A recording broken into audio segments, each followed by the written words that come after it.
Thank you very much. So I'd just like to start by thanking Helen and Simon and Alex and all the team at Cure Parkinson's for inviting me along today. I'm really pleased to be able to be here to talk to you about some of the work we've been doing. Can everyone hear me okay, first of all? Yes, good.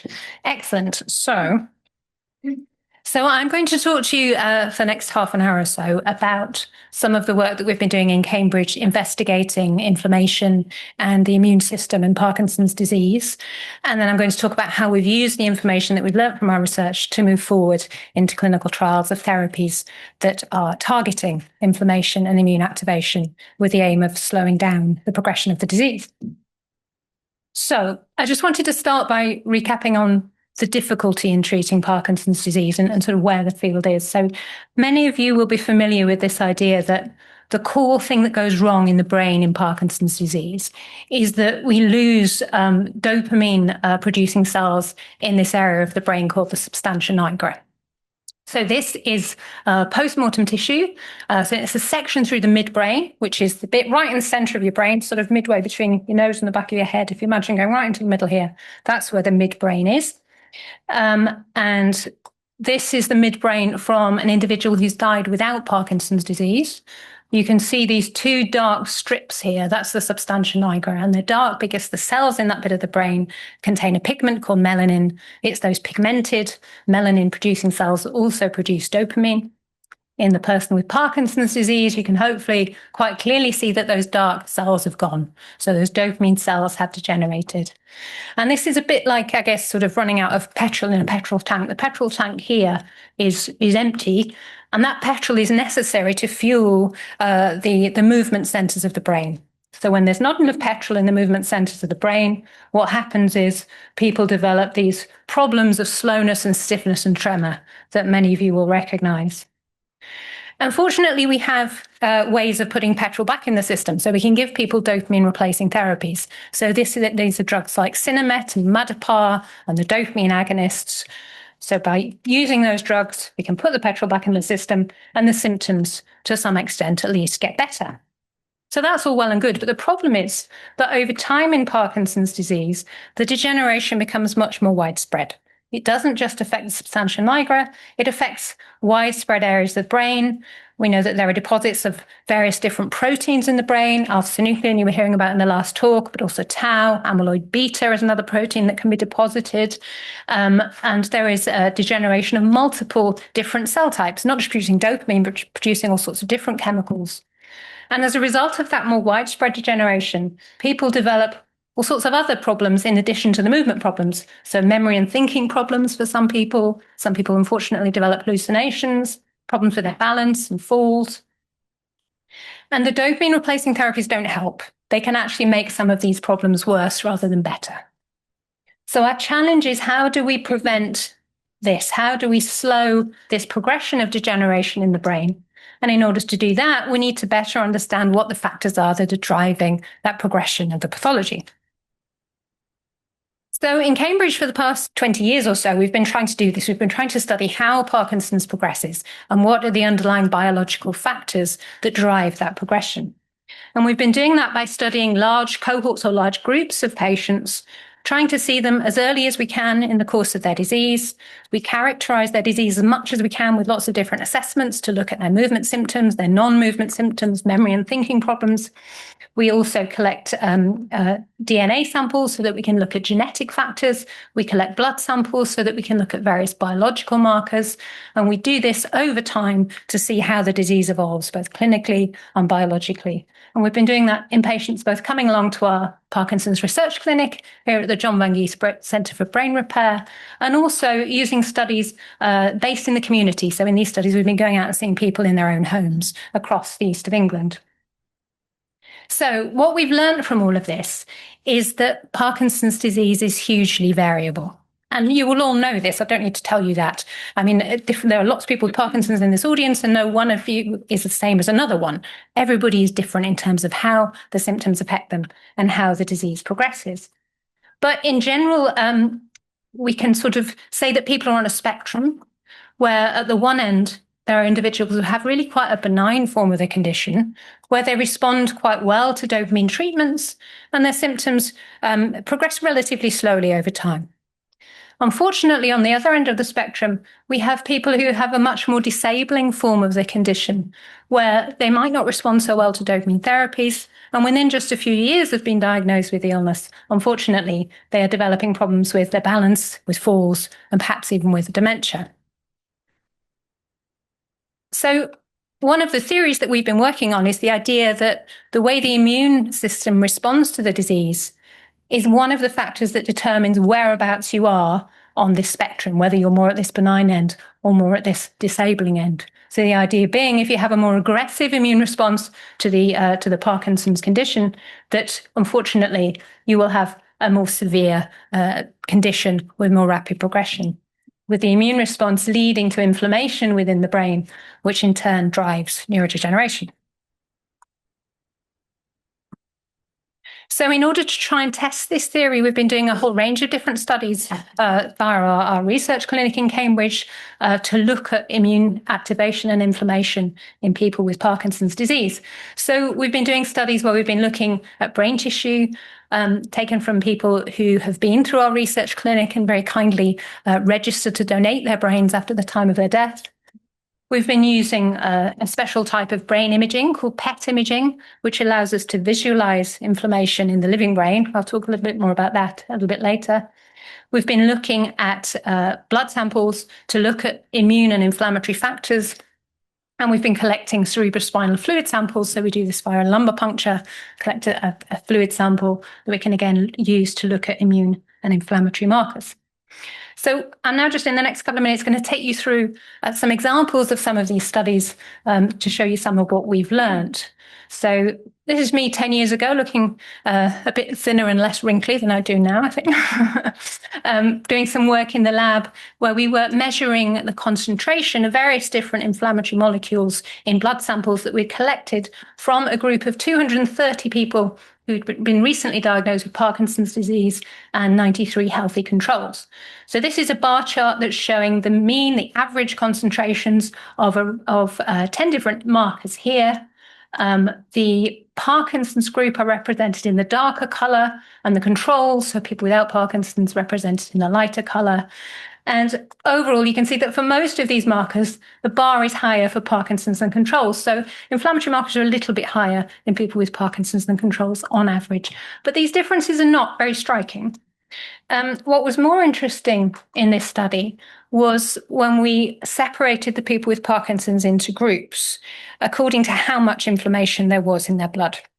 So if we look at the people who have more inflammation in their blood, what we found was that their Parkinson's progressed more quickly, and also that they did worse in terms of tests of memory and thinking. So that's what's shown on these charts down at the bottom here. So this one is looking at movement impairment. So a higher score on here means more movement impairment. The group who had more inflammation in their blood are represented by the red line. The group who had less inflammation in their blood are represented by the blue line. So the blood sample is taken here at the beginning. And then over the next 3 years, we can see that those people who've got the inflammation in their blood progress in terms of their movement impairment. Those people who have an anti-inflammatory profile in their blood, so they don't have those inflammatory markers at such high levels, remain really very stable over time. Here we're looking at cognitive impairment, so performance on a memory and thinking task. And we see that across the whole study, those people who have a more anti-inflammatory profile in their blood do much better on the memory and thinking test than the people who have the inflammatory profile. So here's a study where we were looking at inflammation in the brain this time rather than the blood. So we're looking at post-mortem brain tissue here. This is Annelies Quagerbeyer, who is one of our neuropathologists, examining tissue under the microscope. And we took brain sections from multiple different regions of the brain. And we were looking at a number of different markers in the brain. So looking at markers of inflammatory cells, the microglia that you were hearing about in Sinead's talk earlier. We were looking at markers to show up the immune cells that infiltrate from the blood into the brain. And we were looking at abnormal protein deposits like alpha-synuclein that we see in Parkinson's, in people with Parkinson's. So this is just an example of the sort of data that we were getting from this study. I'm just showing you data here from two of the many regions that we looked at. So this is the substantia nigra. That's the bit of the brain that I was talking about at the beginning where we lose the dopamine cells. This is the amygdala, which is the region of the brain that we know is involved in memory and thinking and emotion. And it's particularly implicated in sort of memory and thinking problems and the dementia of Parkinson's disease.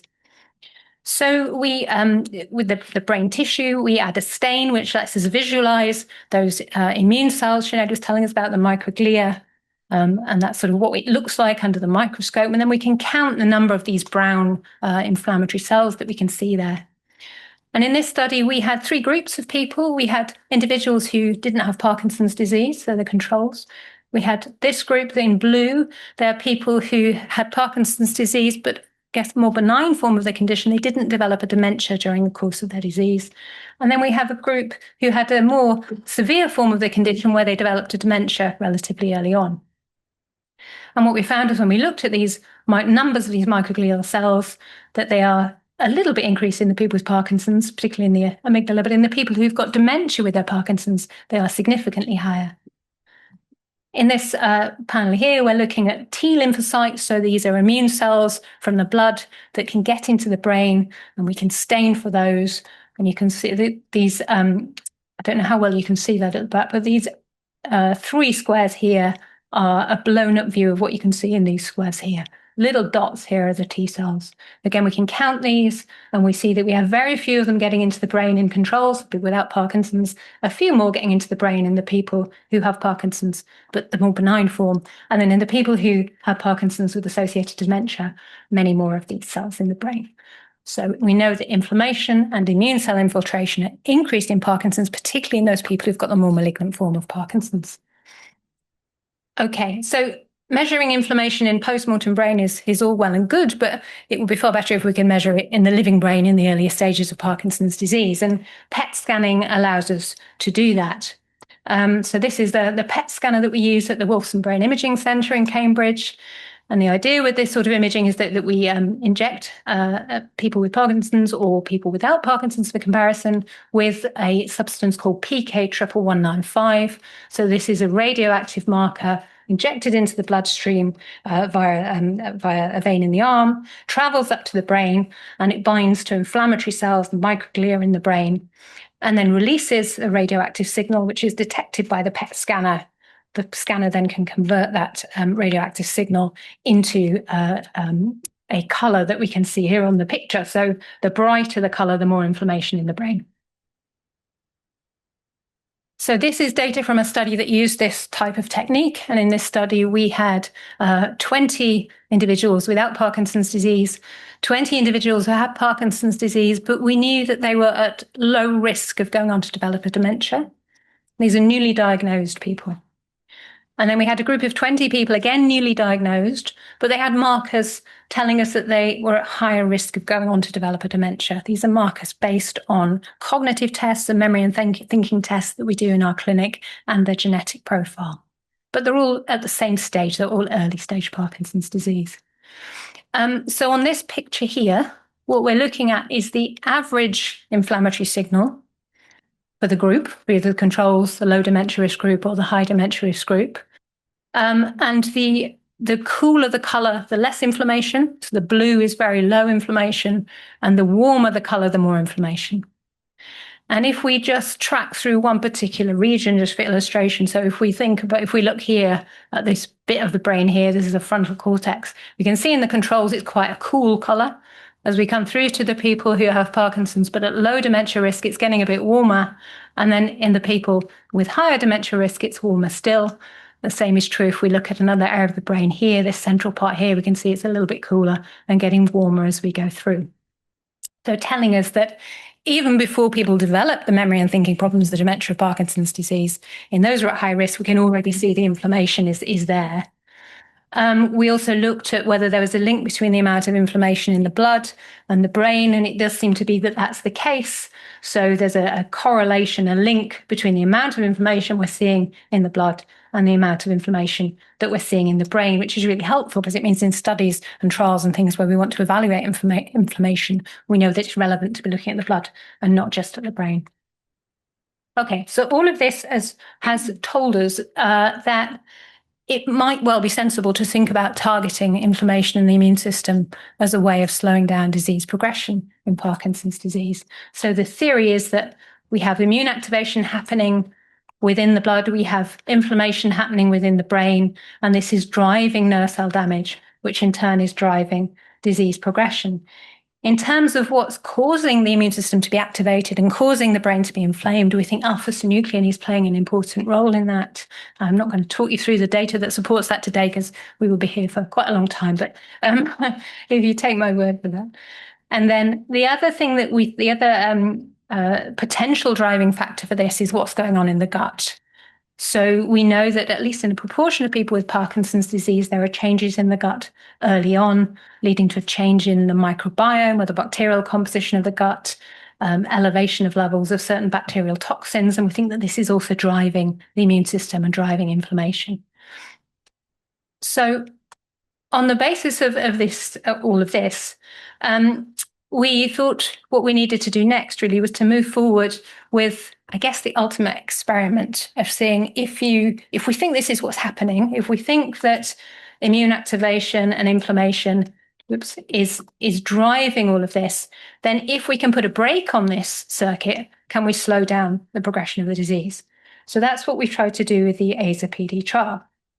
So the idea is that we intervene with an immunosuppressive drug and it will prevent immune activation in the blood, which will in turn reduce inflammation in the brain, which will in turn reduce nerve cell damage and in turn affect the clinical progression of the disease. So that takes us to the AZA-PD trial. So this is a trial where we repurposed this drug called azathioprine. So this is a very well-known immunosuppressant drug. It's a very old-fashioned drug. It's been around for many, many years.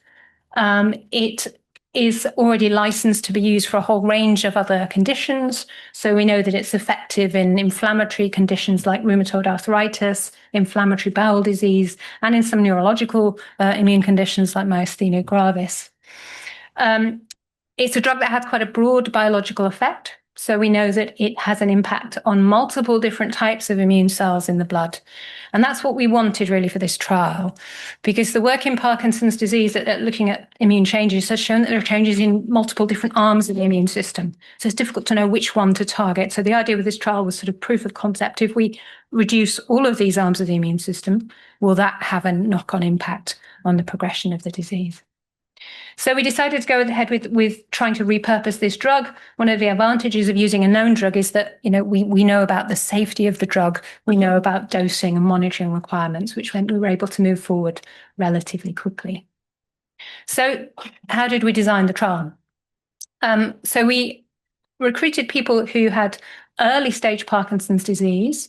The reason for this being that much of the work around inflammation and immunity in Parkinson's has suggested that the inflammation is most prominent very early on. So it seems to be around the time people are first diagnosed that the inflammation is most prominent. So this was the period that we decided to try and target for this trial to give us the maximum chance of being able to see an effect.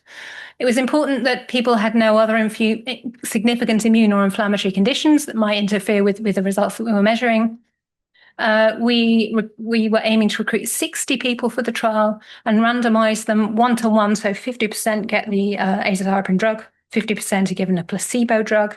And that's done in a double-blind way, which means that neither we nor the participant know which therapy they're having, which is really important so that we're not introducing any bias into the results that we're measuring. People were treated for a period of 12 months. And then we had a 6-month follow-up period so that we could see whether, if there were any effects, were they sustained after the treatment had been withdrawn. And the things that we measured included all sorts of different clinical assessments of disease severity, including assessments of motor function, so movement, non-movement symptoms, memory and thinking problems, quality of life. And we also measured a number of different biological markers to look at immune activation in the blood, in the spinal fluid, and also used PET imaging to look at inflammation in the brain. And for this trial, the azathioprine or the placebo was given in addition to the usual Parkinson's treatment. So we wanted to see whether it was going to have an additive effect on top of the treatment people were already having to the dopamine treatment. So the main aims were, as I mentioned earlier, proof of concept. So the idea is, can suppressing the immune system slow the progression of Parkinson's disease? And then the second aim of the trial was proof of mechanism. In other words, by what mechanism is azathioprine achieving this if it is able to slow down the clinical progression of the disease? So can it reduce immune activation in the blood? Can it reduce brain inflammation in people with Parkinson's? So how many people took part? Well, we approached 166 people originally from our Parkinson's research clinic. And of those, 76 people agreed to take part. They then go through a screening process to see whether they're eligible. And of those, 9 people failed that screening, but 67 were randomized and went forward into the study. A number of patients, unfortunately, had to withdraw from the trial. I mean, this is relatively common in clinical trials that some patients won't be able to continue through the entire trial, particularly if the trial lasting for 18 months, as this one was. So 9 people withdrew for a variety of reasons. But fortunately, 87% of patients were able to remain within the trial and completed all of the trial visits, which we were very happy with. And of those 87% of participants, 78% of them were able to complete the full 12 months of all of the treatment. And sorry, I didn't mention the timings of all this. So we recruited people for this trial between April 2021 and July 2022. This was a rather tricky time because if you'll remember in 2020, which was when we were actually supposed to open the trial, the COVID pandemic hit us. So we actually had to delay this trial by 13 months, I think it was, because of COVID. And we were trying to recruit patients then in the wake of that. Remember, that was a time when everybody was walking around wearing masks and very worried about the prospects of catching infections. So it was really not the best time to launch a trial of an immunosuppressant therapy. But despite that, Julia, who is here and worked on the trial with me, did a fantastic job in terms of actually managing to recruit, get 67 people involved, which was way above our target, which of 60. So we think we did a reasonable job with that. And the trial completed in March of 2024. Okay, so first question, was the treatment safe and well tolerated? I mentioned that we sort of chose azathioprine because it's already a known drug. We've already got a reasonable amount of safety data, but we didn't have safety data in people with Parkinson's disease. So the first question was, if we give it to people with this condition, do they tolerate it reasonably well? And we found that basically they did. So if we looked at the number of people who had adverse events, in other words, any untoward event that happens over the course of the trial, that can be developing an infection, getting a headache, breaking a toenail, just about anything that happens to you during the course of the trial. We compare the number of those events in people who've had the azathioprine and people who've had the placebo, and they were roughly the same. And then another thing that we did was look at the various different types of adverse event that happen.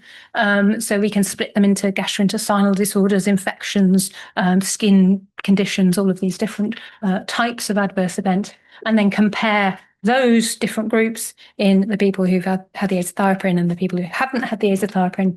And again, we see that's what this chart here is showing us, that the azathioprine group, which is the red dot, and the placebo group, which is the blue triangle, are not significantly different for most of these things.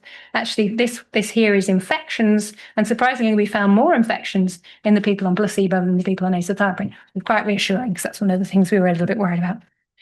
Having said that, there were 2 patients in the trial who had serious adverse events. So serious adverse events are events which are significant enough to really impact on people's lives and, for example, lead to them going into hospital. So 2 individuals developed those sorts of events that we think were related to the drug. One was a severe infection, one was a case of pancreatitis. These are known side effects of azathioprine. Fortunately, both patients recovered well. Both patients spent no more than a few days in hospital, but still, this is significant and worth bearing in mind. So what did the results show us?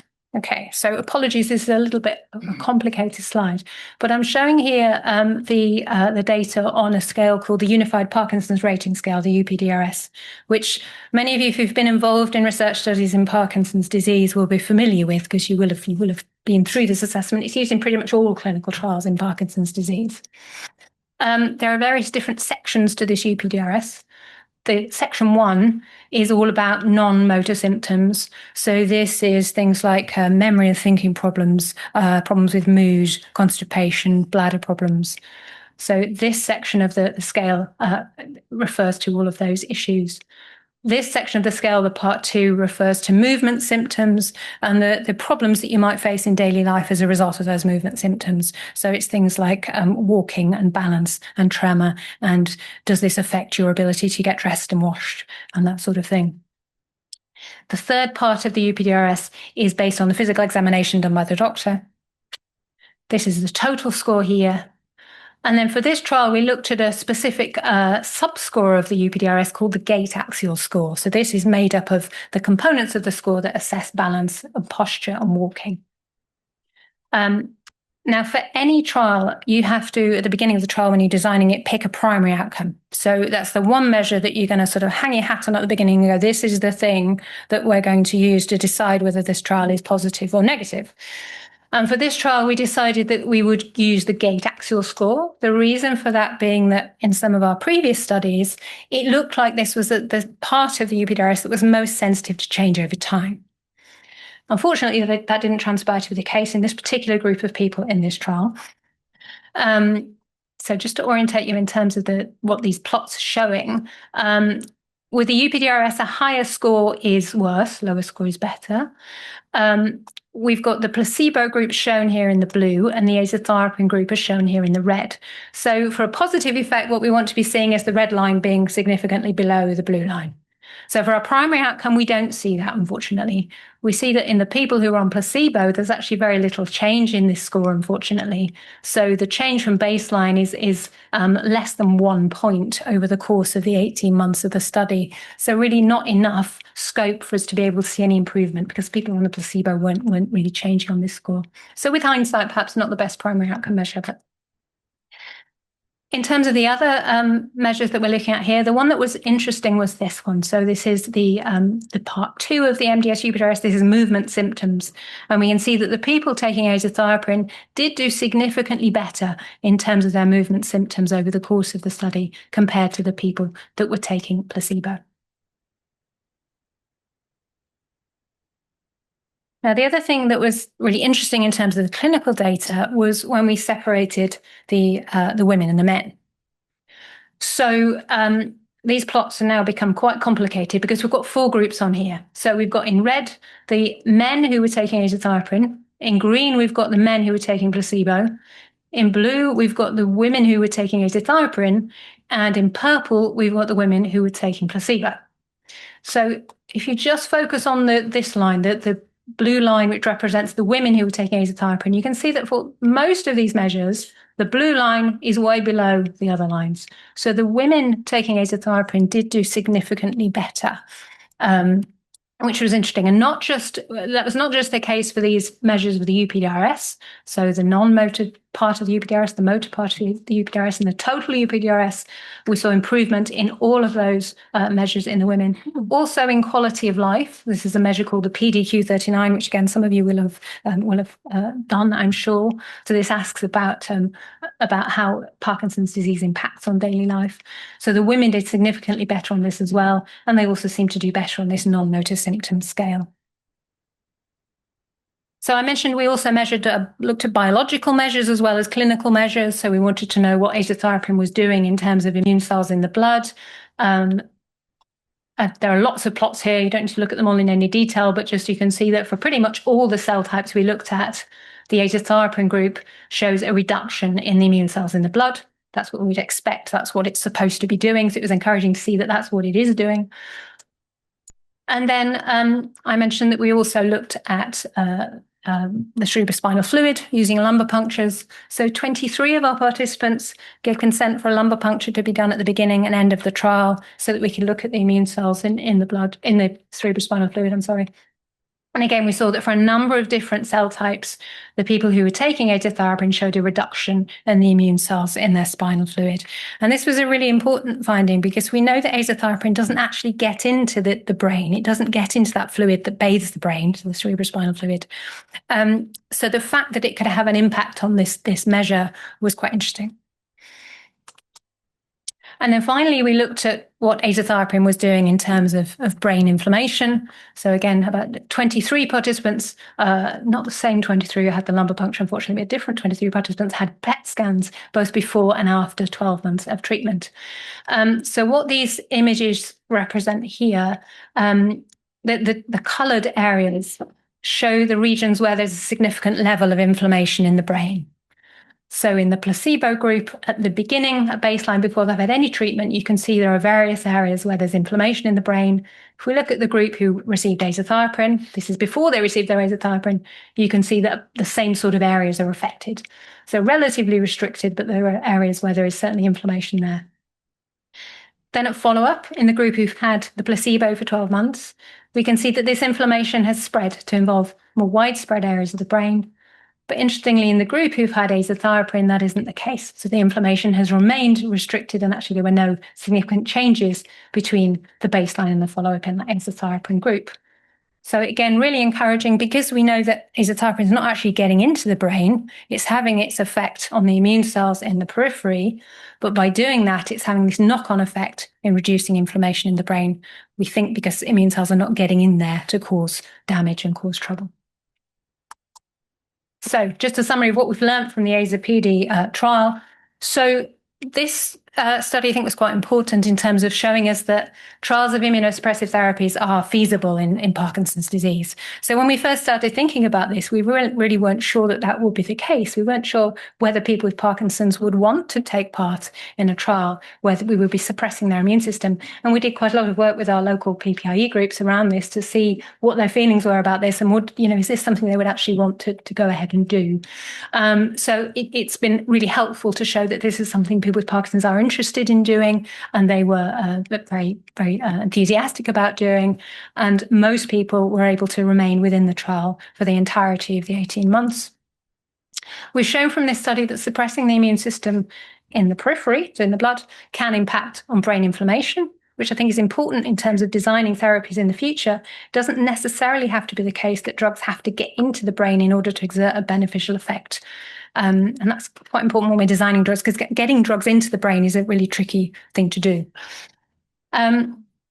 Although we didn't see an effect on this primary outcome that we chose at the beginning, we did find that treatment improved motor symptoms significantly, which was encouraging.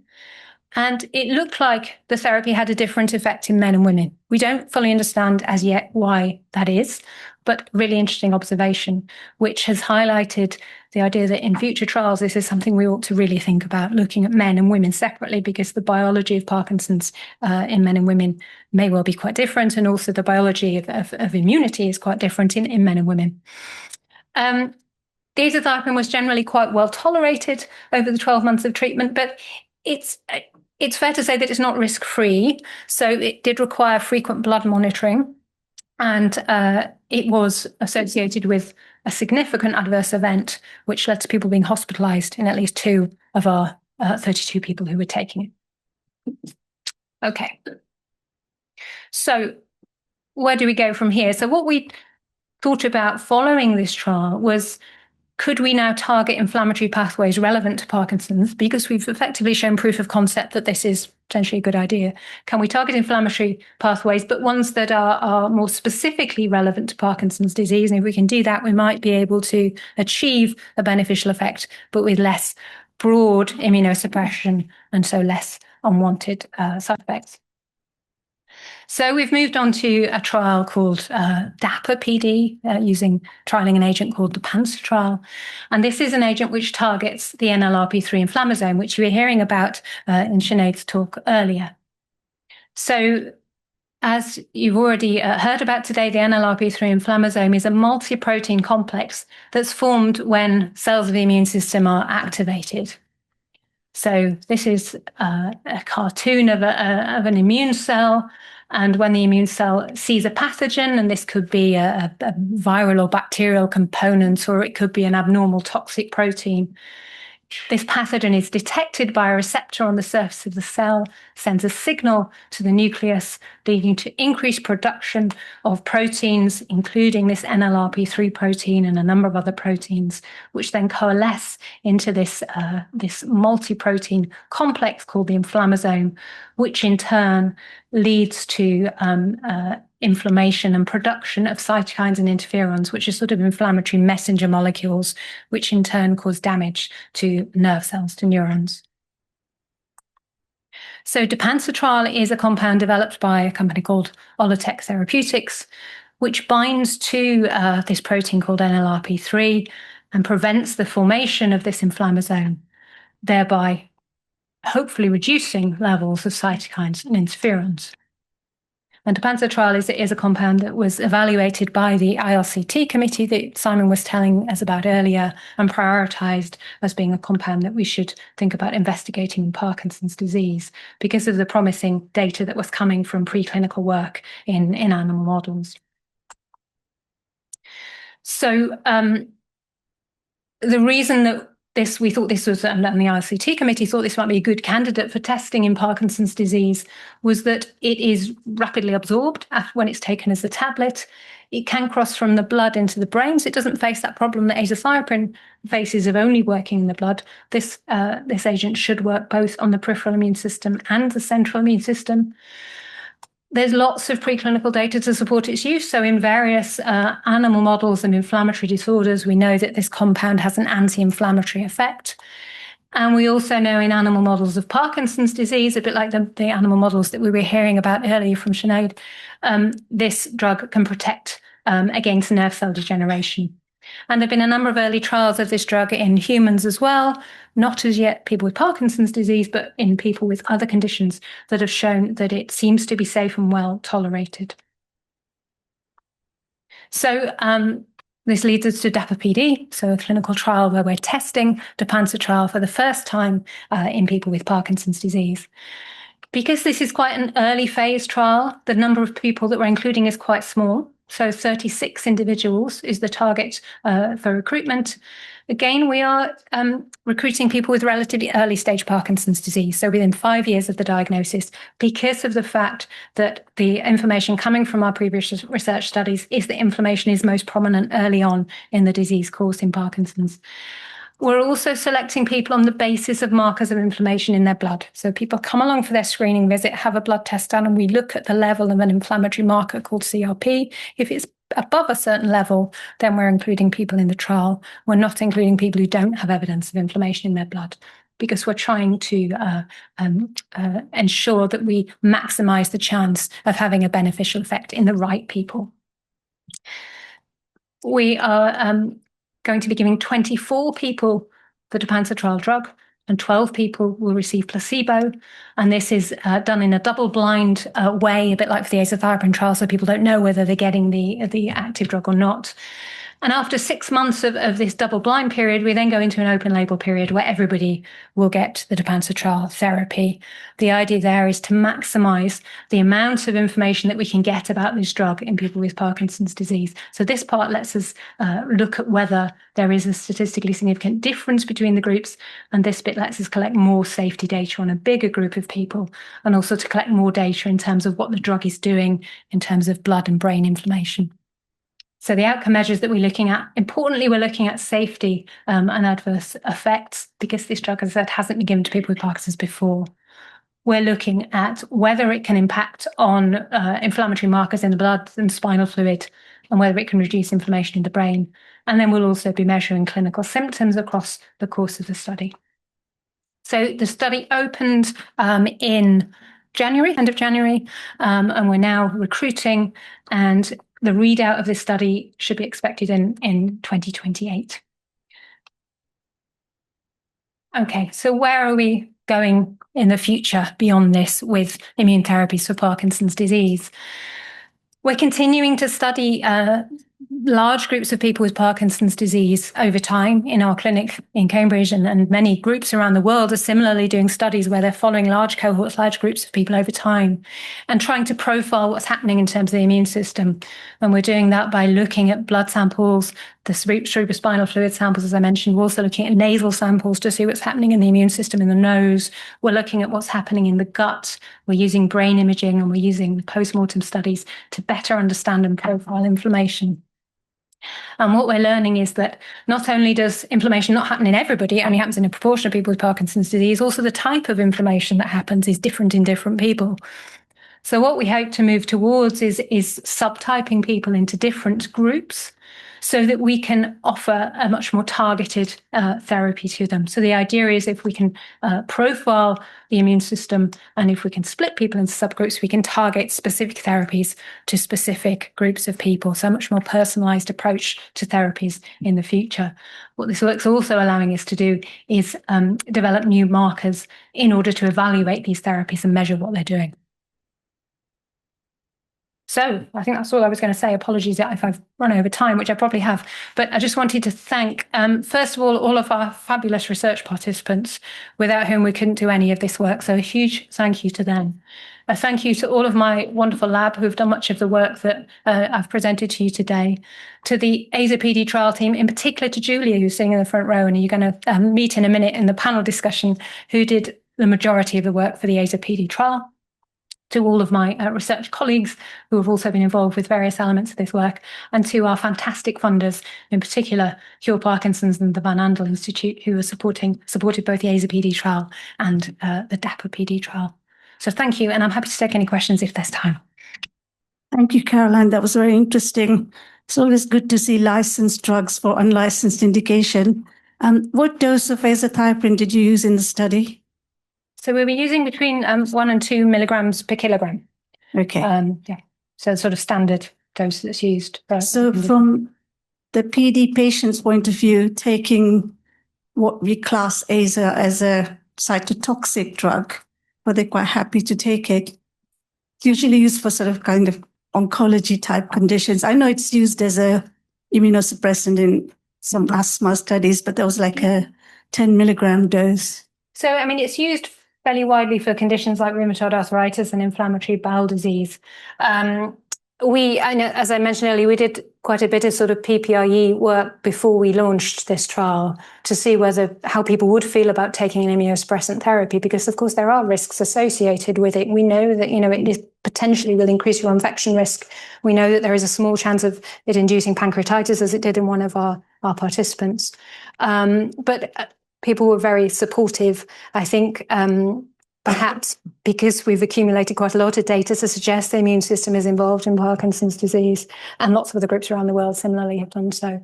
So I think just weighing up the risks and benefits, people were happy to do that, to get involved. And by and large, it was quite well tolerated. So maybe other immunosuppressants in the future? Absolutely, yeah. And there was something about tocilizumab. I don't know if that some Parkinson's patients have as injections. Is that something that comes under the immunosuppressive, or is it something else? Sorry, the drug was? Tocilizumab. I think was a drug that was used during the pandemic when there was a release of cytokines. Chemokines that was mentioned earlier. Yeah. No, maybe not.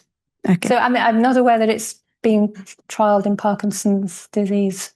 I'm looking at Simon, he's shaking his head. No. No, okay. Thank you very much.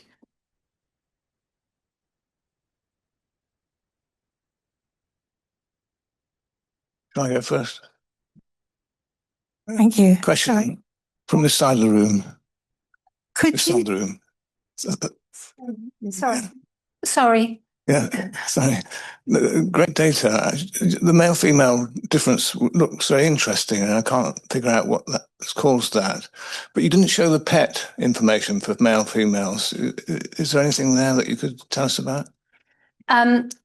Yes. So it's tricky because we had a relatively small number of people who had a PET scan pre and post azathioprine treatment. So 23 in total had a scan before and at the beginning and end of the trial, but only sort of slightly less than half of those were actually on azathioprine. And then if we divide those into the men and the women, we end up with such small subgroups that we can't really tell anything useful from that. So we have tried to look at that, but the data just isn't, the subgroups just aren't big enough for us to draw any conclusions. Is anybody planning any more work with azathioprine? So that's sort of under consideration at the moment, whether we sort of think about moving forward into a larger trial. So I think I can't give you a definite answer on that yet. We certainly wouldn't rule it out. Yeah, just looking at a fairly neutral person on the trial programs, you've got some positive data in women, and it would seem unfair not to pursue that. Absolutely. So I think certainly I think moving forward with immune targeting therapies is definitely a thing that we will be doing. The question is whether azathioprine is the right drug to move forward with, or whether we go for something more targeted. So, I mean, dapansutrile is one of the new trials that's looking at a more targeted approach. So trying to take out a component of the immune system, which hopefully will have a beneficial effect, but without knocking down other parts of the immune system. So without having a significant impact on infection risk. There are a number of other similar trials looking at suppressing NLRP3 that are going on at the moment, and various other studies targeting other aspects of inflammation. So I think we have to look at what these sort of show us over the next couple of years, and think about how to best move forward. But certainly, I think moving forward with azathioprine is not ruled out. I think we just need to do a little bit more work, and we also need to understand a bit more quite what's happening in the women. So that's something that Julia's currently working hard on, is looking in more detail at the immune changes that have happened in the men versus the women on the trial. Because although we don't have PET imaging on quite enough people, we do have information from blood samples on pretty much everyone who was involved. So we're probing that now to try and get to the bottom of what's happening. Could you go back to the slide where you showed the different graphs, the difference between the men and the women, how they responded? Yes, I think so. Because I wanted to ask a question about that, and it's easier if it's on the screen. Hang on. That one. This, oh no, not that one. This one. That one, and the one where there was very little difference in one, but there was a lot of difference in the others. I think it's the next one that you showed earlier. This is looking at the immune cells, but that's not in men and women. No, it must have been the other one. Is it that one? My question is basically, if you look at the effectiveness of the trial, do you aggregate the scores of the men and the women? So do you end up with a trial which would give you a disadvantage if you could have had it as a woman, but you can't have it because it doesn't pass the trial, because the average is altered by the fact that there are other people in the trial for whom it doesn't work? Yes, that's a really good point. So this is these are the sort of primary headline results of the trial, if you like, and this is based on everyone lumped in together, the men and the women. And the data here is much less exciting, absolutely, and it's because of the fact that we're looking at the men and the women together. Now, we then did the subgroup analysis in the men and the women that showed us this effect that seemed to be sort of more apparent in the women. But unfortunately, we can't report that as a headline result because that wasn't what we said we were going to do to start with. So with any trial, you have to think right at the beginning, in the very early stages, how are we going to design this? And you have to set it up so that the numbers are going to be big enough to look at men and women separately. And unfortunately, we didn't do that because we weren't expecting, to be honest, to see this. But what this has done is meant that now as we go forwards in future trials, this is something we really need to be thinking about, making sure that we do have groups that are big enough to be able to look at the men and the women separately. Yes, I think I'm thinking about past trials where we thought we had a winner. Yes. But actually, overall, it didn't have the effect we thought it would. But if the differences are as big as seems to be shown here, it points to the fact that there was a lost opportunity to actually help some people. Absolutely. Where it may not have helped others. Yeah, absolutely. It's a very good point.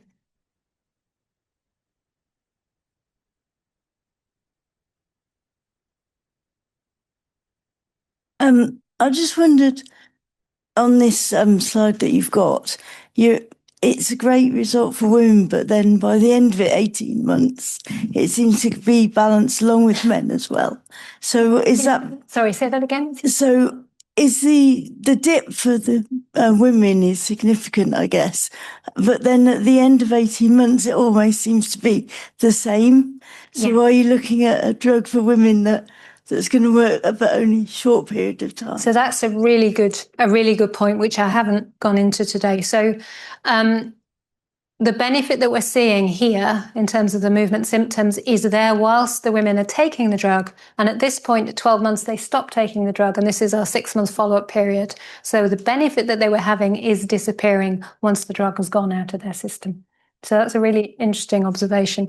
And it suggests that possibly it's not just having its effect by slowing down progression of the disease, but it's having its effect by improving symptoms at the time that people are taking it. So it may be that it's working by, I guess, if we're reducing inflammation in the substantia nigra, perhaps those dopamine neurons are happier and functioning better. And that's where we're seeing an immediate benefit. But I think really what we probably need to do are longer scale trials to see whether the benefit will be sustained if we continue treatment for longer.